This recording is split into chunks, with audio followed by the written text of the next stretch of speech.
Hello, my name is Allison Carmen, and welcome to my podcast, 10 Minutes to Less Suffering.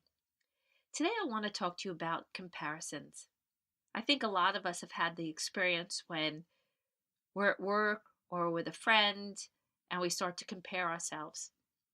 We might start to compare someone's success to our success, to how someone looks, to how we look, where someone goes to school compared to we go to school, how much money someone else has compared to how much money we have. Whatever we're comparing, usually when we compare, it doesn't make us feel good. And if it does make us feel good, then it cannot be long lasting. Because when we compare ourselves to anything other than our own self, we judge ourselves on a standard that's not authentic, that's not true to our own divine nature. And most people that I know, when they compare themselves, they're not being kind to themselves and they don't feel good about themselves. I remember when I was in college, I had a friend of mine named Peter, and we were both getting degrees in accounting. And he was very ambitious, and he was always talking about what he was going to do and what extra work he was going to do and the grades he was getting. And I was feeling really bad about myself at that point in my life. I dropped out of an Ivy League school, and I was living at home with my parents, and I was taking classes at a local university. And for some reason, I used to compare myself all the time to this guy, Peter. And it used to make me feel bad about myself. It used to make me feel like he had a path and he had a goal, and I didn't know what I was going to do next in my life. But it also made me feel like if he achieved all these things, there was no room for me. I know it might sound crazy to some people, but many of us, that's how it makes us feel. That there's not enough room for you and that other person you're comparing yourself to. Or if they have something, you can't have it too. And I remember when we graduated, Peter got a job at one of the big accounting firms, and I went off to law school, and I lost touch with him.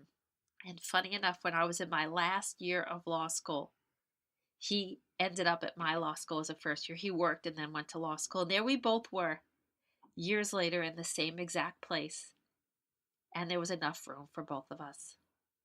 And that's what we have to remember. We forget that the world is so large that if you're working someplace and someone's very competitive with you and they get the promotion, you don't have to stay there. You could leave and get another job. And if you do stay there, it doesn't mean there's no room for you. It's just a different path. I remember once someone told me that to compare yourself to anyone else is like comparing an orange and an apple. And I always think about that comparison because it always reminds me, what's the point? I would never compare an apple and an orange. So why would I compare myself to Peter? And why would I compare myself to someone else? And another place I've seen this come up a lot is when people break up or they divorce. I have helped many women through the belief that if their ex-boyfriend is happy or their ex-husband is happy, then they can't be happy too. We forget that someone else's happiness has nothing to do with our happiness. That the world is large, opportunities are large, possibilities are huge. But the only reason we give our power away is when we compare our life to someone else. That's all we're doing. And we're believing there's not enough. It's like a scarcity mentality. There's not enough for everybody. And the most difficult thing about it is we're not really loving ourselves because we're putting our value based on the outside world. It could be something material, it could be outside achievement, or it could be just somebody else, who they are, how they look. But it's not honoring what we have. And that's really the only way to be successful in life. And the only way to be happy in life is, instead of comparing, is to honor. Honor ourselves. Honor what we're capable of. Honor our dreams. Honor our goal. Honor our bodies. We forget that the bodies that we have, we're so busy comparing it to what we think it should look. We forget that these bodies allow us to be here. But we give all that away. And when we stop comparing ourselves to other people, we could really look within ourselves and honor what is. And if you want to change something, that's fine. But we must be grateful for who we are.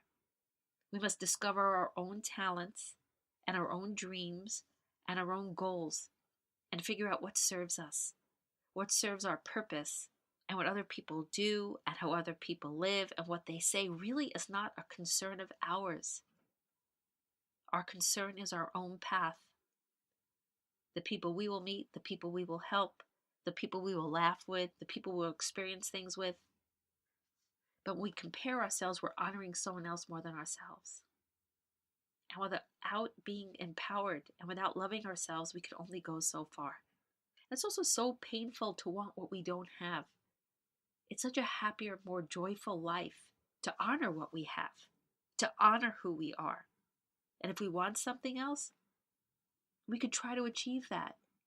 And I can tell you, I have worked with hundreds of people, and you'd be surprised who's most happy and who's most joyful. And I've learned over time that people who are the happiest are the ones that love themselves. The ones that wake up in the morning and look in the mirror and they smile and they appreciate what they have.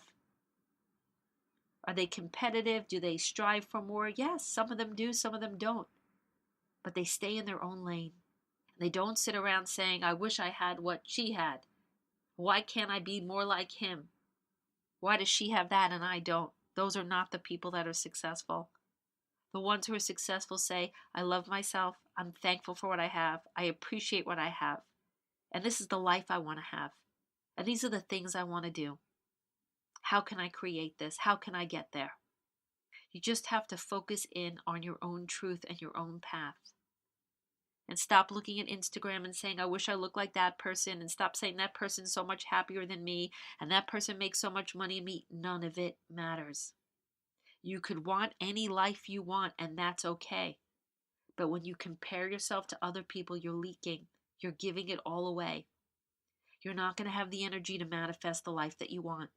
So if you want to look at Instagram, you could say, oh, gee, I like what that person has. That's cool. How can I create something like that in my life? That's different than feeling bad about yourself because they have it and you don't. The first step is to stay in your lane. And when you catch yourself comparing yourself and starting feeling bad about yourself, get off that device. Recognize the thought. The first thing I always say when I'm comparing myself is I say, maybe these thoughts are not true. And then I also think about I'm comparing an apple and an orange, and I realize how ridiculous it is. And I center myself and I take a deep breath. And I automatically start thinking of the things that I have and what I have to be grateful for.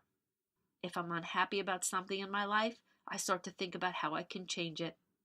How can I honor myself and at the same time make changes in my life? How can I achieve my goals? And if I see things around me that people have that I like, I try to figure out, is this possible for me? Can I achieve this? Maintaining my morals and my values and my passions and my life's path. And if I'm starting not to be happy about my body, I'll go work out. And if I start to get down about my looks, I'll look in the mirror and be thankful that I could see, that I could hear, that I could smell. I'm thankful for my hair, my legs, my arms. I value what's real. And I don't let the outside world make me feel bad. And that's all comparisons do. If we're using them to figure out what we like, that's fine. But if we're using comparisons to make ourselves feel bad, we've gone off our path. It's best to take a deep breath. Remind yourself that maybe these thoughts are not true. Come back to your center. Honor what you have. Honor who you are. Ask yourself, what does this person have that I want? Does that align with my goals? Does it align with my truth? And if I do want that, how can I get that? How important is this to me? But if it's something like your body and your looks, take another look and be thankful for your health and the parts of your body that work. And if you want to go dye your hair or you want to do anything, that's fine. But do it from a very loving, kind place. You can let people inspire you. You can let people encourage you. But if you're comparing yourself to other people and you're feeling bad, it's going to keep you stuck. It's going to keep you unhappy. And it's really going to hold you back. So remember, comparisons are a waste of time. It's much more interesting and exciting to get to know yourself. Get to know what you're good at. Get to know what you love. In a very kind, loving way. Find your path and embrace all that can be to live your best life.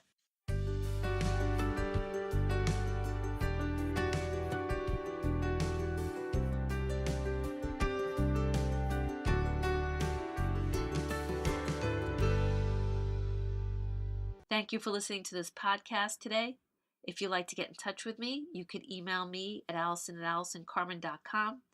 If you'd like to buy my book, The Gift of Maybe, it's available at all major retailers and online bookstores. And if you like this podcast, that would be great if you could leave a review on iTunes.